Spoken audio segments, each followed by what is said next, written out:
Price the Lord. ಕರ್ತನಲ್ಲಿರುವ ಪ್ರೀತಿಯುಳ್ಳ ದೇವರ ಮಕ್ಕಳೇ, ದೇವರ ವಾಕ್ಯವು ಈ ದಿನದಲ್ಲಿ ನಮ್ಮನ್ನು ಮಾತಾಡೋದಕ್ಕೆ ಬಯಸುತ್ತದೆ. ನಾವು ಕೇಳೋರಾಗೋಣ, ಯಾಕೆಂದರೆ ನಾವು ಕೇಳದೆ ಅನೇಕ ದಿನಗಳಿಂದ ನಾವಿದ್ದೇವೆ. ಅದಕ್ಕಾಗಿ ಈ ದಿನದ ವಾಕ್ಯವು ನಮ್ಮನ್ನು ಎಚ್ಚರಿಸುತ್ತದೆ. ಏನು ಹೇಳುತ್ತದೆ ಅಂದರೆ, ಯಾಕೋಬನಿಗೆ ಬರೆದ ಪತ್ರಿಕೆ 2ನೇ ಅಧ್ಯಾಯ 26ನೇ ವಚನ, ಜೇಮ್ಸ್ ಚಾಪ್ಟರ್ 2 ವರ್ಸ್ 26. ಆತ್ಮವಿಲ್ಲದ ದೇಹವು ಸತ್ತದ್ದಾಗಿರೋ ಪ್ರಕಾರವೇ ಕ್ರಿಯೆಗಳಿಲ್ಲದ ನಂಬಿಕೆಯು ಸತ್ತದ್ದಾಗಿದೆ. ಯಾಕಂದರೆ ನಾವು ನಂಬಿಕೊಂಡಿದ್ದೇವೆ, ಆದರೆ ನಮ್ಮ ಜೀವಿತದಲ್ಲಿ ಕ್ರಿಯೆಗಳಿಲ್ಲ.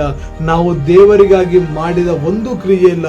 ಅದಕ್ಕಾಗಿ ಈ ದಿನದಿಂದಾದರೂ ಆತನಿಗೆ ಇಷ್ಟವಾದ ಕೆಲಸ ಅಂದರೆ ದೇವರ ವಾಕ್ಯವನ್ನು ಹೇಳುವ ಕೆಲಸ, ದೇವರ ಸೇವೆಯಲ್ಲಿ ಬೆಳೆಯುವ ಕೆಲಸ, ದೇವರಿಗಾಗಿ ನಮ್ಮ ಜೀವಿತವನ್ನು ನಡೆಸುವ ಕೆಲಸ ಕ್ರಿಯೆಗಳಾಗಿ ನಾವು ಮಾಡುವಾದರೆ ದೇವರು ನಮ್ಮನ್ನು ನೋಡುವಾತನಾಗಿದ್ದಾನೆ. ಅದಕ್ಕಾಗಿ ಎಷ್ಟು ಆಗುತ್ತದೆ ಅಷ್ಟು ದೇವರ ಕೆಲಸದಲ್ಲಿರೋಣ.